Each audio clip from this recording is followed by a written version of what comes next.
Muito boa noite. Estamos aqui iniciando mais um Pense Brasil Nordeste, aqui na TV GGN, né? Um olhar sobre o Brasil a partir de fatos, de pessoas, de personalidades advindas dessa região do Brasil, dessa parte do Brasil, conhecida como região Nordeste.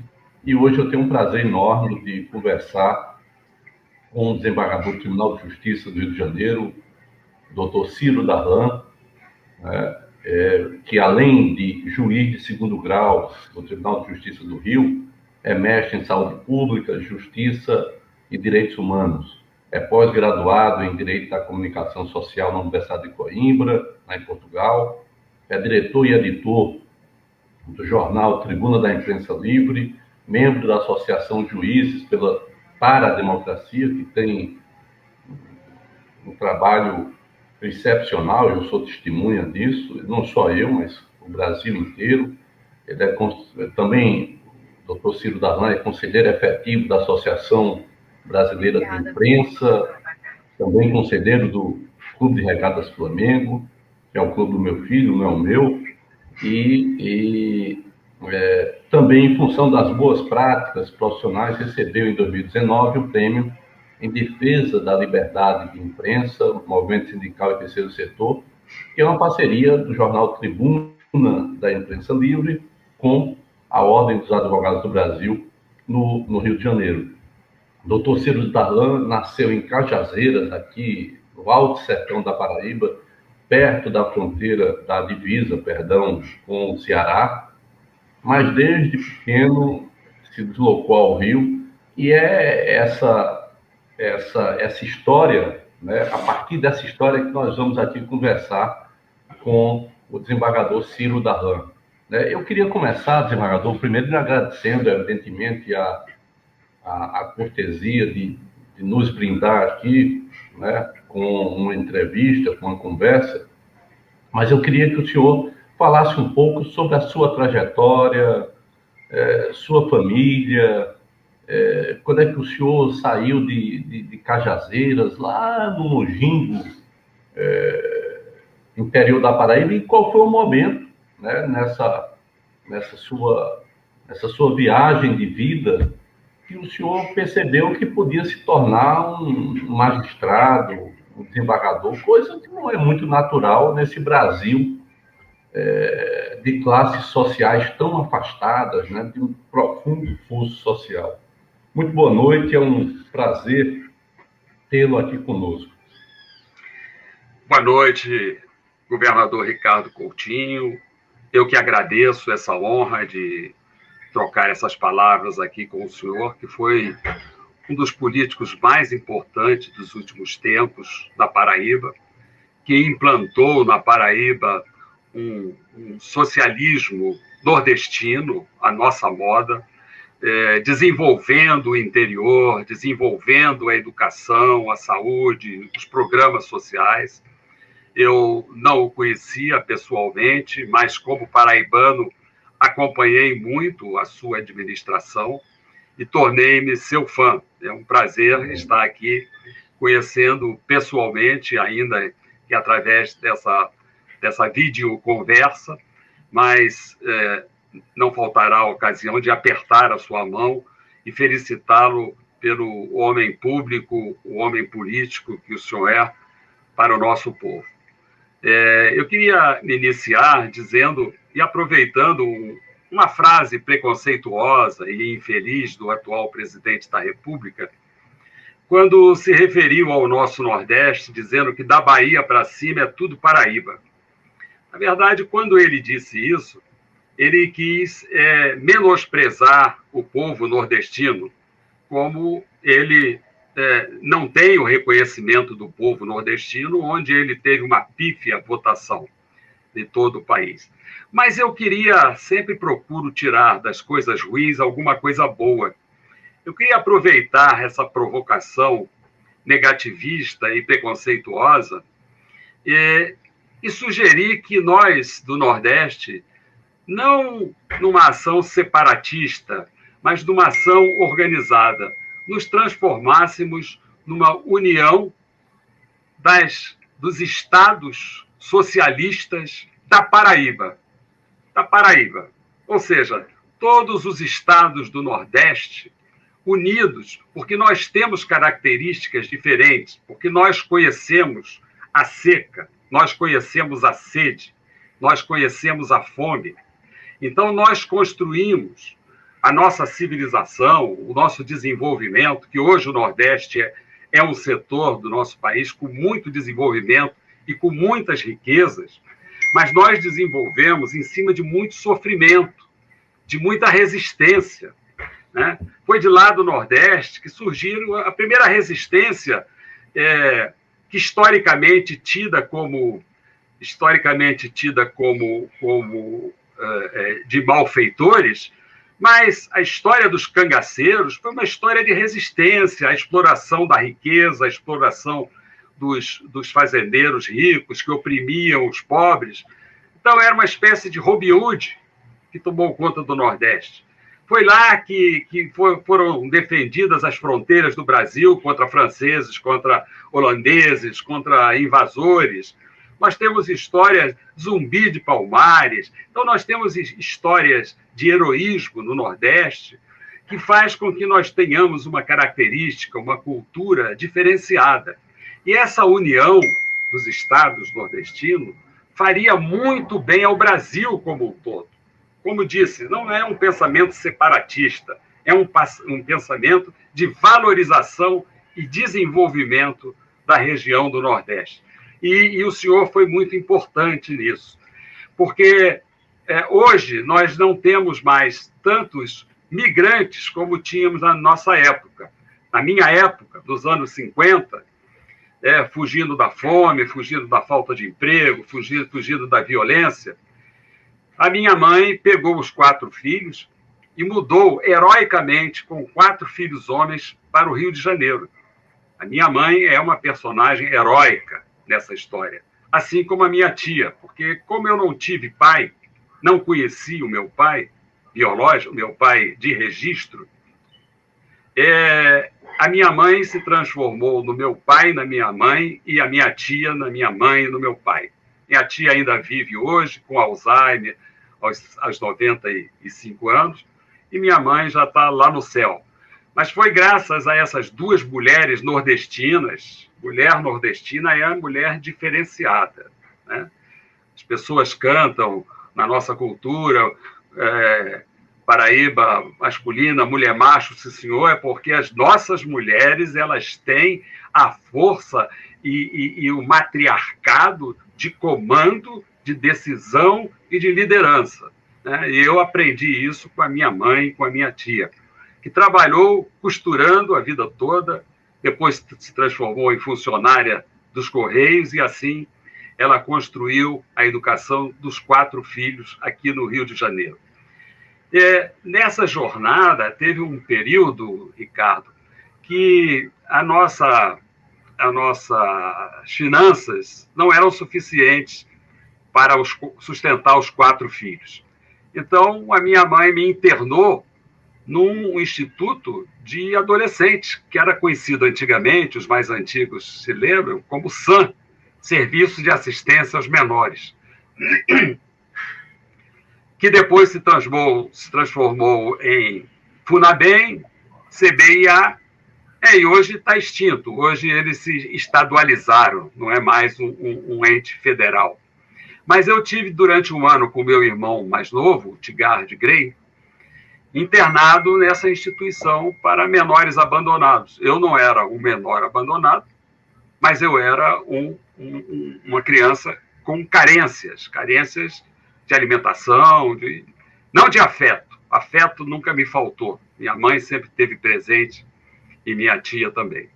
Depois de passar um ano ali, aconteceu um milagre na minha vida, né? Eu que sou um homem religioso, acredito muito no meu Padim Padeciço,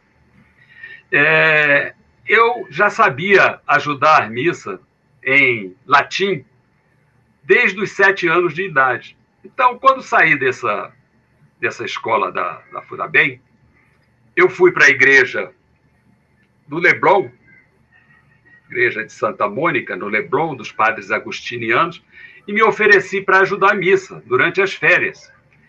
Lá os frades, né, que eram 24 frades espanhóis, agostinianos, eles gostaram tanto de mim que me ofereceram uma bolsa do Colégio Santo Agostinho, colégio da elite do Rio de Janeiro, um dos colégios mais caros, um dos colégios de gente rica. E eu tive essa graça de ser agraciado com uma bolsa num dos colégios mais importantes. Então, eu costumo dizer, Ricardo, que, embora eu não tenha conhecido meu pai, eu ganhei, assim, na vida, 24 pais, que foram esses frades, que me adotaram, que me acolheram e que me ofereceram uma educação de qualidade.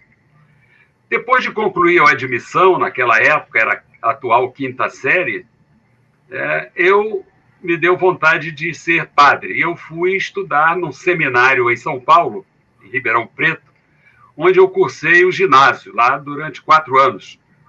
E tive uma formação ética, religiosa, da melhor qualidade. Devo muito à Igreja Católica, devo muito à Ordem Agostiniana.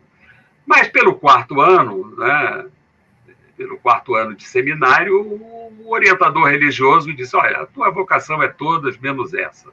Porque todas as férias eu arrumava um jeitinho de estender as férias para brincar o carnaval no Rio de Janeiro. Então, eles perceberam que a minha vocação era mais mundana do que religiosa. Voltei para o Rio, fui trabalhar no próprio Colégio Santo Agostinho, como inspetor de aluno, fui bedel. Tem até uma música muito bonita que diz assim: já fui bedel, agora sou juiz. Agora eu era um rei, já fui bedel, agora sou juiz. Mais ou menos assim, não tenho muita... Então, é uma letra que diz muito com a minha história. Bom, fiz faculdade de Direito na antiga UEG, no histórico casarão do Catete, né? Me formei lá em 1976, comecei a fazer advocacia, até que um antigo professor de Direito Civil encontrou-me no fórum e disse assim: faça o concurso para juiz. Falei: doutor Manes, professor Manes, eu não me sinto preparado para isso. Eu já cheguei ao máximo que eu posso chegar. Eu sou um advogado, sou um homem formado, já estou constituindo família, estude e faça o concurso. Eu obedeci essa ordem, fiz o concurso, e olhe, Ricardo, num concurso que pessoas fazem 5, 6, 7 concursos, eu passei no primeiro. Não fui o meu primeiro colocado, naturalmente, fui o 60º colocado, mas o que importa é num quadro de 1.400 disputantes eu estar lá dentro. Então, eu fui para o interior do estado, fui juiz em Silva Jardim, recebi lá a minha primeira representação. A primeira representação a gente nunca esquece, porque eu recebi a ordem do tribunal de fazer um despejo de 60 poceiros que haviam invadido uma fazenda em Silva Jardim. Silva Jardim é um dos maiores municípios do Rio de Janeiro, mas que nos anos 40 ele sofreu muito com uma peste que deu lá e devastou a plantação, devastou o gado. E então ele ficou um município abandonado e, consequentemente, foi invadido por vários poceiros. Essa senhora, que era a proprietária, ela entrou com uma ação de posse e o tribunal mandou reaver a posse para ela. Eu, então, chamei os 60 poceiros, falei assim: quanto tempo vocês precisam para sair? E disseram 30 dias. Então, tá bom, 30 dias. Ora, os advogados dessa senhora fizeram a primeira representação dizendo ao tribunal que eu não estava cumprindo a ordem deles. Eu estava cumprindo, mas em vez de botar polícia, armas, violência contra os poceiros, eu agi como um magistrado, com bom senso. E eles saíram no prazo de 30 dias, mas essa foi a minha primeira representação. primeira, Ricardo, de 52, porque eu colecionei 52 representações na minha história de magistrado, mais 8 no Conselho Nacional de Magistratura. Porque tem uma outra música, Ricardo, que me marca muito, que eu venho lá do sertão e posso não lhe agradar. Aprendi a dizer não, ver a morte sem chorar. E a morte, o destino, tudo estava fora de lugar. Geraldo André. Então eu estou aí para ser aquele sertanejo do lugar de onde eu nasci. Então, nas minhas veias corre esse sangue de sertanejo que busca justiça. E como juiz, como eu recebi essa dádiva de exercer o poder judiciário, eu não posso exercê-lo em meu proveito, eu tenho que exercer em favor dos menos favorecidos. Então, essa é a minha filosofia. E, com isso, eu tenho angariado muitos adversários, muitos descontentes, porque o nosso poder judiciário, Ricardo, é um poder elitista, é um poder branco, um poder macho. Agora as mulheres estão penetrando, agora as mulheres estão ganhando seu espaço no poder judiciário. Mas não faz 30 anos que a primeira mulher entrou no Tribunal de Justiça de Pernambuco. Faz 40 que a primeira mulher entrou no Tribunal de Justiça do Rio de Janeiro.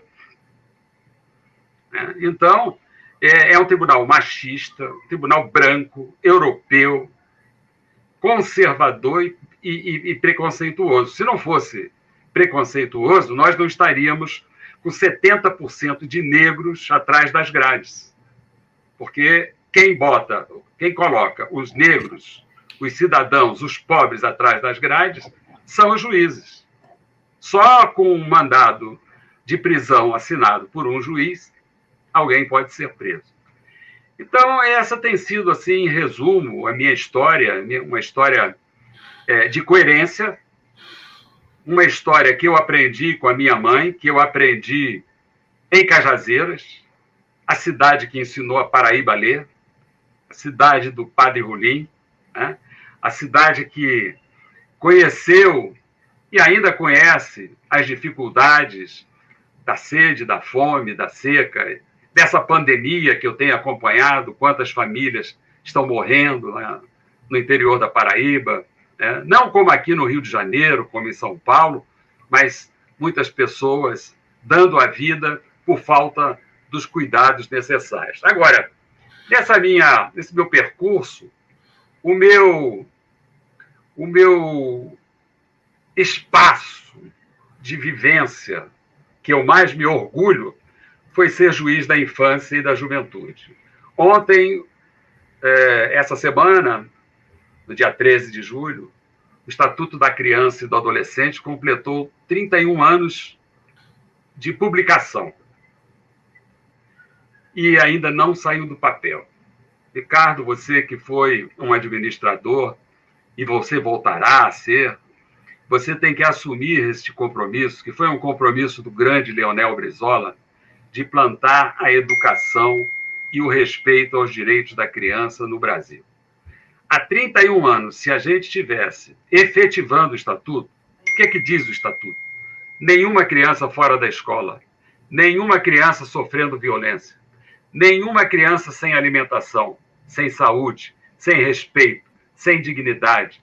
Nenhuma criança pode ser explorada sexualmente, pode ser vítima de violência física. Se nós estivéssemos efetivando há 31 anos, nós já seríamos uma outra sociedade. Hoje o Brasil seria outro país. Não estaríamos hoje construindo mais prisões. Eu concordo inteiramente com o senhor. Inclusive, eu sempre digo que se o Brasil não tivesse perdido, né, ou tivesse prestado atenção no grande chamamento que Leonel Brizola fez na década de 80, com os CIEPs, com escola diferenciada, de turno integral, nós não teríamos uma geração que depois levou o país a assassinar 60 mil pessoas por ano. Isso é mais do que a guerra do Vietnã, do ponto de vista dos Estados Unidos, que perdeu em 10 anos de guerra. Ou seja, é um massacre, né? É um massacre. E a base toda está aí na infância. Né? E eu acompanhei, Ricardo, o trabalho do governador Leonel Brizola. Eu era juiz da infância e tinha excelentes relações com ele e com a dona Neuza, que era uma mulher fantástica. Então, eu fui a muitos CIEPs. Você chegar no CIEP, ver aquelas crianças todas com uniforme dado pelo governo, com material dado pelo governo, estudando durante 8 horas por dia. Estudava a parte da manhã, na parte da tarde voltava para praticar natação na piscina, tinha dentista, tinha médico, tinha todas as atividades que os nossos filhos, Ricardo, que nós temos condições, nós damos. Nós damos, porque nossos filhos têm meio período de colégio, no outro período tem balé, tem piano, tem natação, tem judô, tem aula de inglês, tem tudo. Então, isso é que todas, não é só a de classe média e classe rica, todas as crianças têm o direito desse ensino integral. Né? E aí, depois, por questões políticas, todo o sistema de CIEPs foi destruído. Hoje, os CIEPs estão abandonados, porque é uma estrutura muito grande, né? Feita pelo nosso querido Oscar Niemeyer, uma estrutura muito grande para ser ocupada não só com aulas. E hoje voltou aquela burocracia de 3 horas e meia de aula num turno, no outro turno, no outro turno, e o resto é ociosidade. E criança na ociosidade tem energia, vai fazer o quê? Ou brinca onde tem lazer, ou vai esperar outra forma de sobrevivência. Desembargador, eu vou voltar um pouco à questão do judiciário, que o senhor, de certa forma, tão bem conceituou, né, as origens do nosso poder judiciário. Eu queria lhe perguntar se o senhor já se viu sendo vítima, eu vou chamar de tirania, né, de setores do próprio judiciário.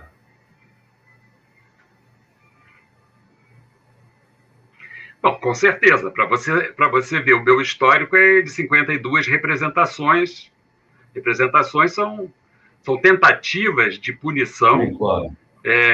Por aquilo que eles chamam de procedimento errado. Eu tive 2 ações de remoção compulsória. Queriam me tirar da vara da infância e da juventude obrigatoriamente. Eu ganhei no órgão especial por 1 voto de diferença. 1 voto. Se esse voto tivesse sido contrário, eu teria sido guindado da vara da infância e da juventude há mais tempo, onde eu fiquei por 15 anos. Mas essa perseguição, ela é natural entre aspas, Ricardo, porque eu sou um peixe fora d'água. Aquele aquário ali, ele é ocupado por filhos de desembargadores, filhos de juízes, apadrinhados, filhos de procuradores, de promotores de justiça.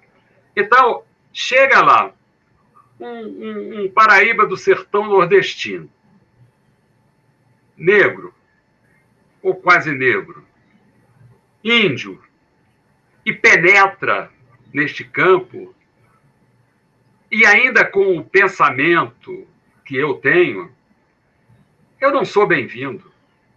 Então, todas as formas de tentativas de exclusão, eu tive tentativa de me retirar da vara onde eu sou juiz natural, onde eu conquistei por concurso público. E agora, ainda tem um processo no CNJ, ainda tem, apesar da decisão do ministro Fachin, dizendo que todas as provas são fraudadas pelos mesmos motivos, tem uma ação no CNJ para me aposentar compulsoriamente. Então, veja que essa perseguição, ela é permanente, ela não tem fim, e nem terá fim. Eu devo me aposentar compulsoriamente daqui a uns 3 anos, aí sim, por força da lei, aos 75, mas eles querem abreviar isso, eles não me aguentam ali dentro. Né? Eu sou um um calo no sapato desse sistema, né? Que é um sistema que não tem as características que eu tenho. E depois tem uma outra coisa, Ricardo, eu não mando recado, eu digo na frente, né? Eu não faço fofoca, eu escrevo e mostro, né? Eu mato a cobra e mostro o pau, como é costume nosso de nordestino. Não tem frouxo lá, não tem frouxo. Então, isso incomoda porque eu prefiro dizer, por exemplo, eles inventaram uma coisa, entre tantas, que é pagar bolsa de estudo de R$ 5.000 por cada filho de juiz. Então, se você tem 3 filhos, você ganha mais R$ 15.000. E eu me revoltei contra isso. Eu falei assim, vem cá, o trabalhador que ganha salário mínimo, o patrão não paga bolsa de estudo para ele. Ele tem que pagar o estudo do menino com o salário mínimo dele. Nós que ganhamos um subsídio, um dos maiores da República, pelo menos na lei, deve ser o maior, porque é o teto do presidente da República, e ainda vamos ter esse penduricalho de receber. Eles ficaram zangados comigo, porque eu dei publicidade a isso. E o que eles fizeram? Eu era coordenador, um único cargo que eu ocupei em toda a administração nos meus 40 anos de magistrado. Eles me elegeram, me escolheram coordenador das varas da infância e da juventude. Eu estava nessa coordenação há 3 meses. Foi só eu manifestar esse meu descontentamento por isso e o presidente mandou um e-mail dizendo que eu estava demitido. Tá bom. Quando o senhor me convidou, o senhor veio no meu gabinete e convidou pessoalmente. Agora me manda um e-mail. Tá bom, o dono do cargo é você. Eu estava muito feliz com o trabalho que estava desenvolvendo, mas a escolha é sua. Então, é assim que eles tratam. E depois, o Ricardo, eu tenho muitos motivos para ter orgulho. Em 2004, esteve aqui no Brasil um conselheiro das Nações Unidas, chamado Juan Petit, uruguaio. Ele veio aqui por causa de umas denúncias que tinham chegado na ONU e eles queriam conhecer o judiciário brasileiro. Ele foi visitar a primeira vara da infância e da juventude. E no relatório, tá aí, você bota no Google, você vai ver, relatório da ONU, comissário Juan Petit. Ele escreveu que a vara da infância e da juventude é um modelo a ser copiado por todos os juizados do Brasil. Isso dá uma ciumeira, isso dá uma inveja que não tem tamanho. E eu nem conheço o Juan Petit. Ele foi lá, eu recebi, mostrei o que a gente estava fazendo, e ele falou isso, que devia ser copiado por todos os tribunais do Brasil. E aí, rapaz, eles não engolem isso, eles não admitem isso. Desembargador, nessa última década, de 2013, eu vou adiantar um ano, porque, de certa forma, o Brasil não fecha esse período antes de 2022, mas se a gente observar de 2013 a 2022, é uma década em que o Brasil sentiu muito fortemente o fenômeno do lavajatismo, né? Eu queria saber como é que o senhor analisa o papel desse movimento advindo de procuradores, né? Se tornou mais famoso o pessoal de Curitiba, mas isso está espalhado aí pelo Brasil inteiro, procuradores e alguns juízes, na minha visão, na luta pelo controle do judiciário, na criminalização da política, na economia, porque tiveram um papel fundamental nessa situação que o Brasil, infelizmente, hoje se encontra, no desmonte da institucionalidade, enfim, na vida no Brasil. Como é que o senhor analisa essa última década e o papel, né, do sistema, de parte desse sistema judiciário, hoje amplamente conhecido como lavajatismo? Ricardo, o conceito de guerra mudou muito do mundo. Hoje a guerra não se faz mais com bomba atômica. Hoje a guerra se faz a guerra cibernética, a guerra dos fake news, a guerra da mentira. Você vê, o presidente dos Estados Unidos foi eleito em cima de fake news, em cima de mentira, o presidente Trump. O presidente aqui do Brasil, idem. E quem comanda o espetáculo é o dono da internet. O dono da informação é o Império Norte-Americano. E ele faz esse tipo de guerra da forma que lhe mais lhe convém. O que está acontecendo hoje com Cuba? O que está sendo hoje com Cuba é uma guerra. É uma guerra de manipulação, de fake news, de invenção de rebelião, aproveitando uma fragilidade momentânea da sociedade cubana para intervir mais uma vez em estados autônomos, independentes, que têm o seu povo, que têm a sua Constituição, como é o caso de Cuba. O que aconteceu aqui no Brasil, no período em que estava tendo um crescimento das políticas populares, das políticas democráticas, do aperfeiçoamento da democracia, e as alianças que o Brasil, como potência econômica, estava fazendo nos BRICS, fundando um banco internacional, ajudando os países pobres a desenvolver, como o caso de Cuba, o caso de Venezuela, o caso da África. O Brasil estava assumindo o seu papel de potência mundial. E isso é um risco, é um perigo para o Império. O Império não pode ser ameaçado. Eles têm que reinar absoluto. Então, eles treinaram pessoas do judiciário. Isso está lá num documento chamado Documento de Washington. Esse documento precede o lavajatismo. E nesse documento estava escrito que algumas autoridades do Ministério Público e do Judiciário fariam cursos com a CIA dos Estados Unidos. Isso não é segredo. Isso está escrito. Esse consórcio de Washington, isso foi escrito. E eles foram para lá. E eles voltaram para cumprir o papel de interventores estrangeiros do Brasil. Essa ação do lavajatismo é uma ação de lesa pátria. É uma ação contra os interesses nacionais. Eu não sei por que esses caras não estão respondendo por esses crimes de lesa pátria. Né? E você vê um juiz que fez todo o contrário do que diz a nossa Constituição, do que diz a nossa legislação. Ele usava o Código Penal próprio, que ele chamava de Código Penal russo, não da Rússia, mas o Código Penal russo, porque ele tem o apelido de russo. Ele tem o apelido de russo, então o Código Penal era dele. E ele aplicava contra o inimigo. Não era em cima dos fatos.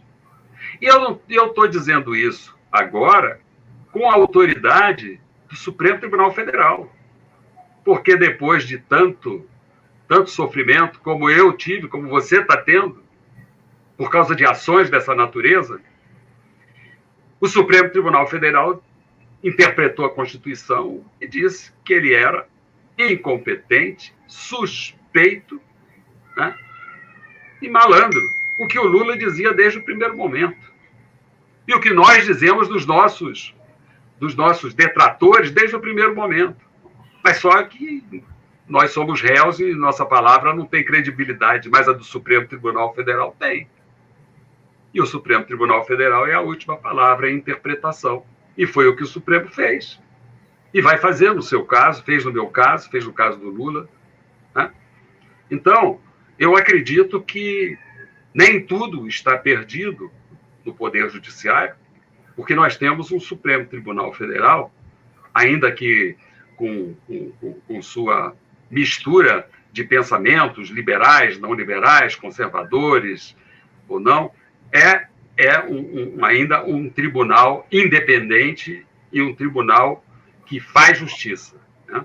Graças a ele, nós estamos assistindo o retorno da democracia, que só vai surgir mesmo em 2022, mas até lá nós temos que continuar resistindo, porque a CIA não abre mão disso, né? Conseguiu a destruição do Poder Judiciário. O Poder Judiciário não é só um juiz e esses procuradores, não. Nós tivemos uma foto aqui no Rio de Janeiro, histórica, eu tenho essa foto guardada, de 200 juízes de toga apoiando Moro. 200 juízes. Nós somos 800. 200 juízes vestiram a toga e tiraram uma foto apoiando Moro. Ou seja, rendeu frutos podres essa árvore de Curitiba. Essa árvore de Curitiba rendeu frutos podres dentro do Judiciário, dentro do Ministério Público. O Ministério Público aqui de Resende montou uma farsa com um criminoso para dizer que eu tinha recebido R$50 mil para conceder a um paciente o direito que está na lei, que não concedi nada que não tivesse na lei. A substituição da prisão por medidas cautelares. E o Ministério Público não foi ninguém, não. Foi o Ministério Público do Rio de Janeiro, que se mancomunou com esse criminoso e com um delegado federal para atribuir a mim esse crime, essa calúnia, que felizmente foi recolocado nos trilhos pelo ministro Edson Fachin, do Supremo Tribunal Federal. Então, aquela instituição que a sociedade brasileira tinha como a mais sagrada, que era o judiciário, que era o último suspiro dos injustiçados, tanto assim que está lá na Sagrada Escritura: bem-aventurados os perseguidos pela justiça, porque eles serão consolados. Isso é uma das bem-aventuranças. Tanto assim, tanto o reconhecimento da importância da justiça para o ser humano. Mas, infelizmente, e as pesquisas de opinião pública confirmam isso, infelizmente, o povo está olhando para o judiciário com muita desconfiança. Muita desconfiança. Já foram os políticos, já foi a mídia, já foram os militares. Hoje o Poder Judiciário está entre as instituições menos confiáveis. Justamente porque, não só isso, mas existem outras situações que não existiam nos judiciários antigamente, como corrupções, vendas de sentença, que eu fui acusado sem ter feito. Mas existem alguns casos que nós conhecemos. Existem alguns casos que eu não quero apontar o dedo, porque nem posso apontar o dedo, porque isso compete ao judiciário. Não compete a nós ficar enumerando quem é e quem não é corrupto. Cabe ao Poder Judiciário condenar em última instância, porque enquanto houver recurso, a pessoa é inocente, né? E nós estamos sendo condenados, Ricardo, no primeiro momento, quando a mídia coloca na primeira página, no Jornal Nacional, no Fantástico, como fizeram comigo aqui no Rio, que eu sou um vendedor de sentença. Já estou condenado, já fui condenado. O meu conterrâneo lá de Cajazeiras que vê isso, fica envergonhado do seu conterrâneo.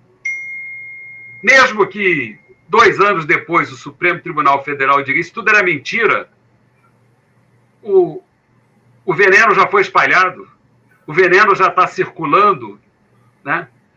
As penas do ganso, do travesseiro, já estão espalhadas no mundo todo. Então, o meu conterrâneo lá do interior de Cajazeiras, ele não vai ver a notícia do ministro Fachin que disse que aquilo tudo era mentira, mas vai ver a notícia que o Globo colocou no Jornal Nacional, no Fantástico, né? Mas sabe por que eles fazem isso? Porque eu nunca baixei a crista para eles. nunca me fui subserviente ao Grupo Globo, como eles gostariam de ter e como eles têm no Poder Judiciário. Eles têm dentro do Poder Judiciário seus agentes próprios escolhidos, mas não comigo. Eu não tenho preço. O meu preço é a interpretação da Constituição e das leis. E, Ricardo, foi muito difícil eu chegar a esse patamar. E eu não me venderia por nada neste mundo para correr o risco de perder aquilo que eu consegui, que eu conquistei com meus méritos próprios de sertanejo paraibano de Cajazeiras. Meu querido desembargador Silvio Darlan, eu estava aqui pensando numa frase sua, porque esses que fizeram tanto mal não estão respondendo. Essa é uma pergunta fundamental para os fundamentos da democracia, para a existência do Poder Judiciário. Porque se isso não for levado até a última, né, é evidentemente que pessoas e pensamentos desse tipo continuarão a existir e, em determinados momentos da nossa história, serem predominantes, o que é a negação do Estado democrático de direito. Então, eu lhe pergunto, que justiça precisaremos construir, eu falo de reforma do judiciário, para superar as feridas dessa onda lavajatista, dessa situação toda de exposição, de condenação prévia, sabe, de interferência direta ou da utilização da mídia para condenar alguém que se sabe que não tem prova para condenar. Na essência, é se retirar a pessoa dos seus afazeres. É isso que... Então, que tipo de reforma é que o judiciário vai ter que se ver? Como é que o senhor pensa, né? Essa, eu vou chamar de próxima justiça, né? Para que o Estado democrático de direito seja efetivamente resgatado, e reconheço, tal qual o senhor falou, os esforços do Supremo Tribunal Federal são grandes no sentido de recompor uma base mínima, né, para que esse Estado de Direito sobreviva. Mas, na sua cabeça, como é que a justiça precisaria, para que se torne mais justa, né? Como é que ela precisaria ser depois desses episódios, eu vou chamar dessa década recente? Eu acho que a gente não tem muito o que produzir. Nós temos é que efetivar. O nosso Congresso, ele é bastante eficiente na elaboração de leis. Tem leis boas e tem leis más. Por exemplo, não podemos continuar com um judiciário que investiga e julga o réu. É o que acontece na história do judiciário do Brasil, que é um escândalo para o judiciário mundial. Nenhum juiz da Europa entende como é que o juiz que investiga julga a mesma pessoa. Como é que o juiz que autoriza uma busca e apreensão na sua casa vai te julgar? Que isenção ele tem? Então, primeiro, o juizado de instrução que o ministro Fux suspendeu tem que ser efetivado. Um juiz faz a instrução, o outro juiz dá a sentença. É assim no mundo inteiro. É assim no mundo inteiro. Segundo, efetivar as audiências de custódia. As audiências de custódia estão na Carta da OEA há mais de 30 anos. O Brasil é signatário da Convenção do Pacto de San José da Costa Rica e tem que efetivar a audiência de custódia. A audiência de custódia é para reduzir a violência policial. Terceiro, o Ministério Público não pode ter uma polícia própria. O Ministério Público tem uma polícia própria chamada GAECO. É uma polícia fascista que trabalha para a acusação, que inventa fatos. O Ministério Público não pode ter, porque isto vai contra o devido processo legal e a paridade de armas. Para que o Ministério Público tenha uma polícia própria, o Estado tem que garantir ao advogado, ao defensor, o mesmo direito, uma polícia investigativa a serviço da defesa, paga pelo Estado. Senão não há paridade de armas, Ricardo. Você tem um GAECO, que é uma polícia fascista, que o Ministério Público, que trabalha pela acusação, que trabalha pela condenação, e você não tem os mesmos instrumentos a serviço da defesa. Que devido processo legal é esse? Que democracia é essa? Das duas, uma. Ou você coloca o Ministério Público para fazer o que a Constituição manda, que é fiscalizar a polícia, que eles não fazem. Fiscalizar a polícia, está em cima dos delegados, dos coronéis. Isso eles não fazem, isso dá trabalho, tem que sair do gabinete. Então eles preferem criar uma polícia de bolso, que é o GAECO. Porque com a polícia de bolso eles fazem o que eles querem.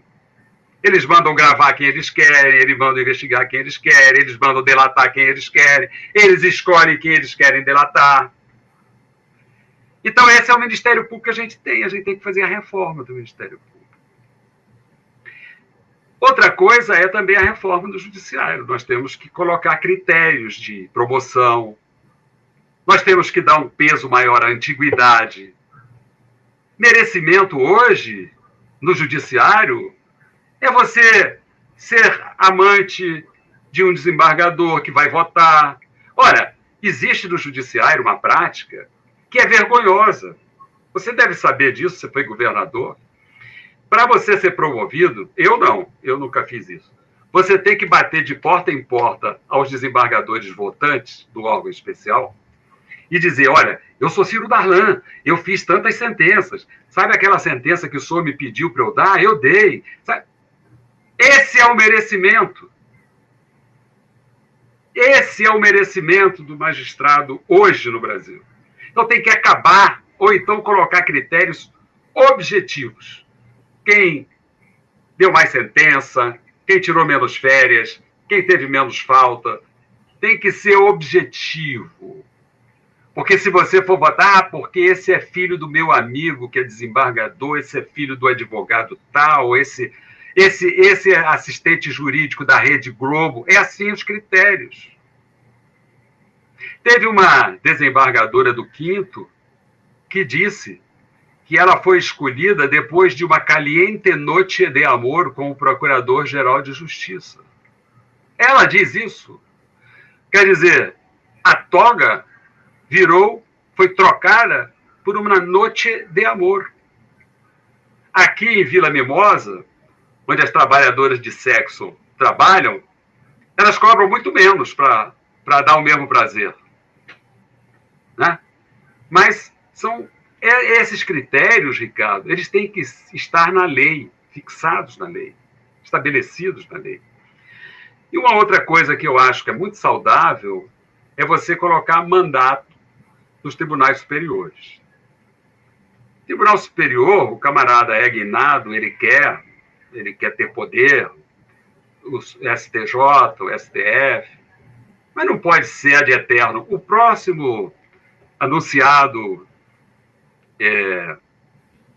ministro do Supremo ficará 37 anos no Supremo Tribunal Federal. 37 anos, isso é um engessamento. A sociedade muda, os costumes mudam. Você já imaginou uma cabeça 37 anos velha julgando essa sociedade? Isso é uma aberração.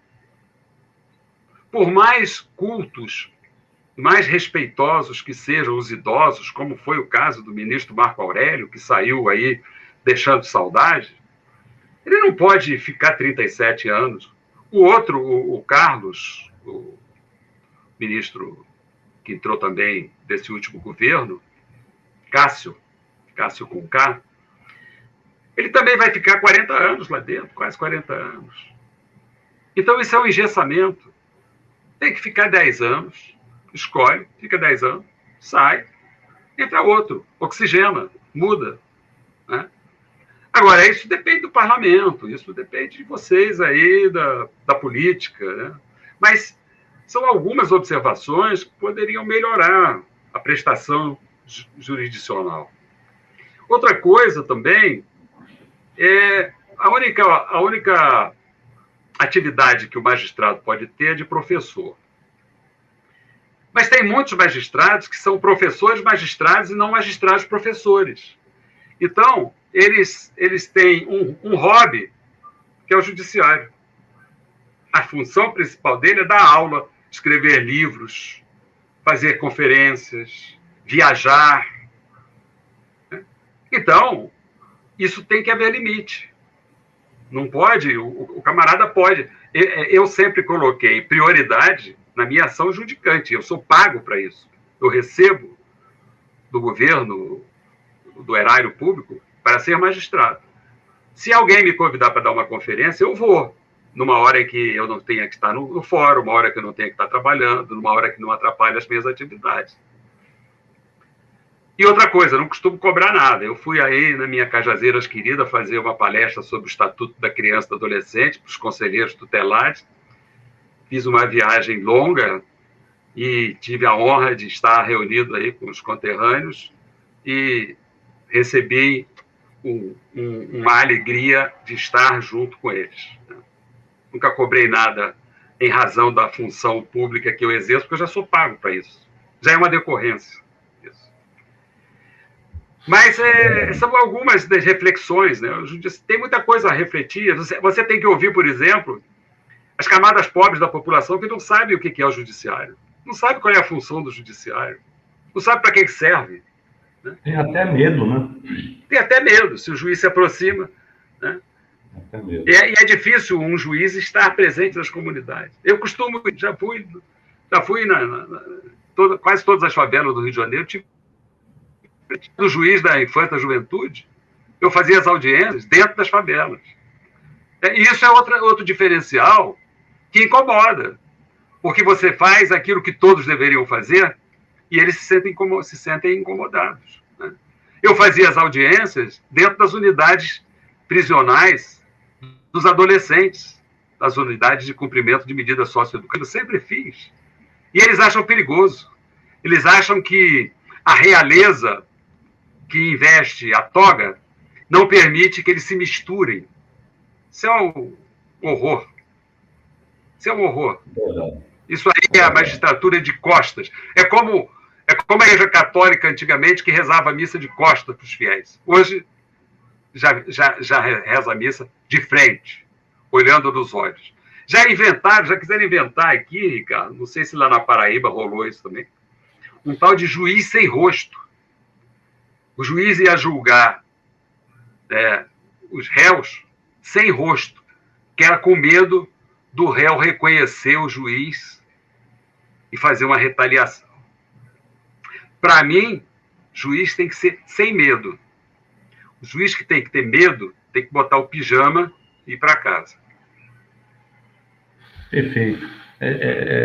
Desembargador Silvio Darlan, não tem como deixar de pedir a sua opinião sobre essa etapa de vida do nosso país, da nossa, eu vou chamar de democracia, apesar de que, para mim, nós só poderemos chamar um país democrático quando as questões sociais estiverem resolvidas, ou seja, quando os diferentes social e economicamente possam ter os mesmos acessos às oportunidades que a vida lhes concede a todo mundo. Para mim, isso é democracia, não apenas eleição. Mas, efetivamente, nos últimos anos, nós estamos percebendo, assistindo sucessivas, reiteradas ameaças do atual presidente Bolsonaro, não apenas ao processo eleitoral, mas também à própria democracia. Não tem um dia que uma pérola não saia do cercadinho, não saia de algum tipo de declaração. Como é que o senhor, que é um homem da lei, né, quer dizer, que é uma pessoa do judiciário, da justiça, como é que o senhor observa toda essa ópera, né, um tanto desvirtuada, que está sendo construída em nosso país a partir do comando do senhor Bolsonaro na presidência da República? Nós corremos risco, mas nós temos as instituições fundamentais funcionando. Este é o papel do Ministério Público. Isto talvez seja uma outra mudança. Veja, o presidente da República escolheu o procurador-geral da República do seu bolso, da sua turma. E o procurador-geral da República está fazendo o papel de serviçal do presidente. Ele não está fazendo o papel da sua função pública. Tanto assim que já houve uma reação de subprocuradores que subscreveram um manifesto para que o procurador cumpra a sua função pública para a qual foi escolhido. Então, mais uma vez, nós estamos dependendo de uma instituição fundamental para a democracia, que é o Ministério Público. O Ministério Público é fundamental. Veja, por nada, por muito menos do que isso, uma pedalada, a presidenta eleita pela população foi guindada por uma pedalada fiscal, que é a coisa mais comum na casa de todo trabalhador. Você separa no seu orçamento determinada percentual para a educação, no dia que faltar comida, você tira o dinheiro da educação e vai comprar comida.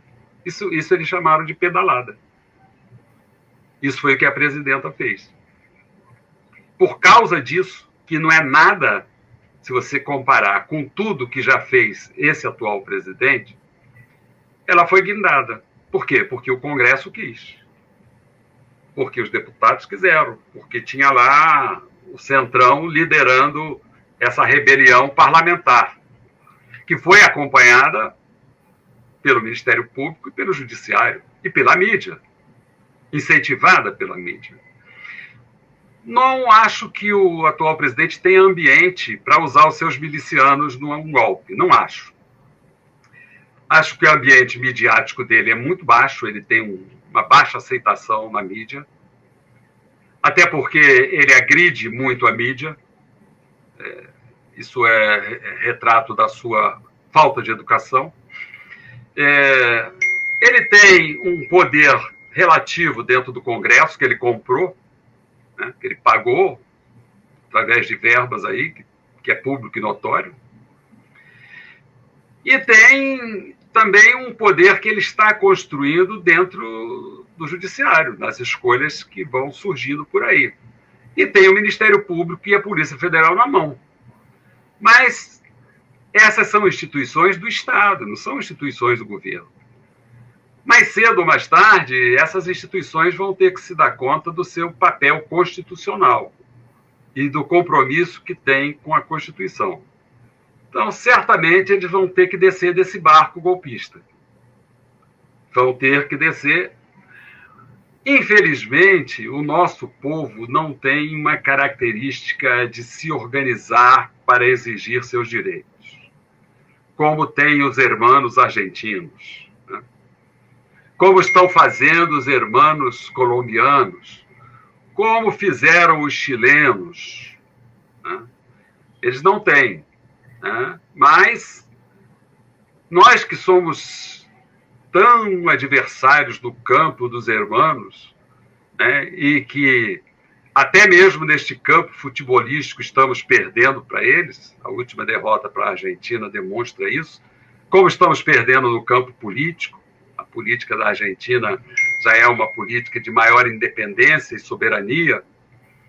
Esperamos que esses bons exemplos que saem lá das calles de Buenos Aires cheguem às ruas do Brasil. E tudo que a gente precisa é de uma mobilização popular. Porque assim como foi o povo que colocou esse governo lá, sem questionável, né? Embora eles vivam dizendo que houve fraude, nunca vi alguém ganhar a eleição e dizer que houve fraude. Mas eles são tão loucos que eles dizem que a eleição que eles ganharam foi fraudulenta. Mas o povo escolheu. Bem ou mal, o povo escolheu. Então, só o povo tem força para retirá-los. seja através de uma mobilização pública, seja através das eleições. Eu, pessoalmente, Ricardo, eu sou contra o impeachment. Eu sou contra toda forma de impeachment. Eu fui contra o impeachment do presidente Collor, porque eu sou a favor da autonomia do povo. Na democracia, a última palavra é o povo. O povo escolhe, sabe que vai ser por 4 anos. Escolheu mal, tem que pagar por esses 4 anos. É o castigo que o povo escolhe por escolher mal. Recebe por escolher mal. No caso do Collor, houve uma grande mobilização popular. Então, o povo já se manifestou. Né? No caso da presidente Dilma, não houve essa mobilização popular, ou pelo menos o país estava dividido. Né? Mas não houve uma predominância. Houve, sim, um golpe parlamentar, midiático e judiciário. Mas eu tenho fé que mesmo esse presidente chegando até o final, nós vamos ver uma luz no fim do túnel. Porque a história da humanidade ela é feita de alternâncias. Né? Nós tivemos regimes autoritários, tivemos o regime nazista horroroso da Alemanha, e hoje nós temos uma Alemanha resplandecente, uma Alemanha gloriosa, uma Alemanha rica. Então, o sol haverá de brilhar mais uma vez no solo brasileiro. É só termos paciência.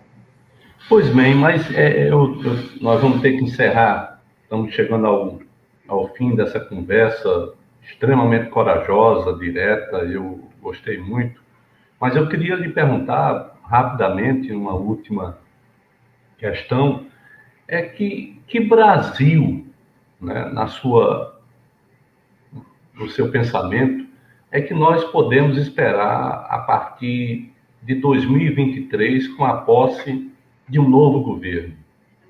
Que tipo de ações elas são indispensáveis para, digamos assim, curar as feridas de um tempo tão difícil, tão doído, né, tão diferenciado e tão violento como foram esses últimos anos que o nosso país, que o nosso povo, na verdade, vivenciou?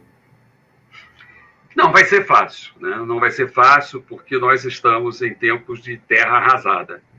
O mundo todo também está em tempo de terra arrasada, com essa pandemia sanitária que o mundo todo sofreu. A Europa está enfraquecida, a Ásia está enfraquecida, Cuba está sofrendo com isso, o próprio Estados Unidos perdeu muitas vidas. Né? Então, nós vamos demorar um pouco a curar o nosso luto familiar, o nosso luto humanitário e o nosso luto financeiro, porque com isso também muitas empresas enfraqueceram e muitas morreram. Muitas pessoas jurídicas morreram da pandemia. O desemprego aumentou, né? A desinformação aumentou, porque nós estamos conversando agora só via internet. Nós não estamos tete a tete. E uma coisa é eu inventar um monte de mentira aqui, olhando para a telinha, outra coisa é eu olhar para os seus olhos e falar mentira, é bem diferente. Nós temos que nos abraçar, nós temos que nos encontrar, nós temos que tomar chopp juntos, nós temos que namorar, nós temos que voltar, nós temos que fazer um grande carnaval da cura, no Brasil inteiro, um São João da cura, aí no Nordeste. Né? E temos que replantar um país novo. E esse país novo ele tem que ser um país de solidariedade, de amistosidade, de respeito mútuo. Né? Respeito, inclusive, às ideologias diferenciadas. Nós que sofremos tanto com esse nazismo, não podemos levar ódio no nosso coração quando a história virar. Nós não podemos querer vingança desses nazistas que saíram do armário, que eu nunca imaginei que fossem tantos saíram do armário. Nós temos que abraçá-los, temos que convencê-los, temos que integrá-los à família brasileira. E mais do que isso, para encerrar a minha manifestação, nós temos que ter uma bandeira. Para começar a construir o país, tem que começar da semente. investimento maciço nos direitos da criança e do adolescente. Porque depois desse castigo que nós recebemos, dessa pandemia, de tantas mortes, de tanto luto, só construiremos uma nova sociedade com investimento maciço em crianças e adolescentes. Todas as crianças da escola, todas as crianças bem alimentadas, todas as crianças respeitadas, seja a minha, seja a sua, seja do pedreiro, seja a criança de rua. Nós temos que voltar a construir essa nação como se ela fosse uma criança renascendo. Só assim a gente vai ter a possibilidade de plantar novas palmeiras no nosso país tupiniquim, né? E eu espero que os novos governos que virão, que eles venham com essa intenção de investir no povo pobre, de fechar as prisões, de reduzir o ódio, de reduzir a forma como sentenciamos contra o nosso próximo. Ninguém está aqui defendendo a criminalidade. A gente está defendendo a convivência com os cidadãos que não tiveram oportunidade de educação. O processo do sistema penitenciário chama-se reeducativo. Como reeducativo se não tiveram educação? Isso é uma falsidade. Uma falsidade. A gente não pode reeducar quem nunca teve acesso à educação. Então, temos que colocar a educação, inclusive, dentro das prisões, obrigatoriamente. Sabe qual é a pena que o juiz tem que dar? Você vai ficar 10 anos na cadeia, você tem que sair dali pronto para prestar o vestibular.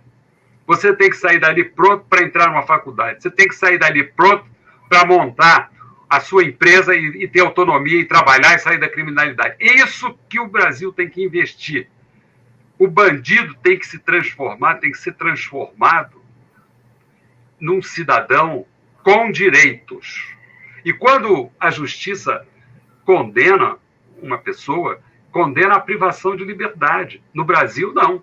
No Brasil é privação da liberdade, da dignidade, do respeito, da humanidade. Tudo isso é retirado quando o juiz prolata uma sentença condenatória. Vamos mudar isso. Exatamente isso. Exatamente isso. Meu caro desembargador Ciro Darlan, eu quero agradecer-lhe profundamente por esta conversa encorajadora. O Brasil precisaria ouvir sabe, muitas dessas coisas que o senhor aqui expressou. Nós precisamos disso, nós precisamos de olhar para frente, nós precisamos de superar essa quadra tão mal justificada, tão mal implantada em nosso país, que gerou tantas feridas, tantos ódios, tantas perseguições, né? E eu quero agradecer-lhe em nome da TV GGN, né, e em meu nome particular, porque eu tenho uma admiração muito grande pela sua trajetória, né? Ao longo de todos esses anos, eu sempre acompanhei. Nós temos um amigo em comum chamado Rivelino Martins, que ele sempre me... Grande vereador, grande vereador. Pois bem, filho do Borracha. Filho do Borracha. Exatamente. O Rivelino é lá de Cajazeiras, ele me situa sempre sobre toda a sua caminhada. É um grande companheiro, né? Mas eu quero agradecer por essa aula verdadeiramente cívica, solidária, fraterna, que suas palavras aqui motivaram e motivam a todos nós. Um forte abraço, muito obrigado, muito boa noite e até a próxima quinta-feira com outro Pense Brasil Nordeste. Muito obrigado.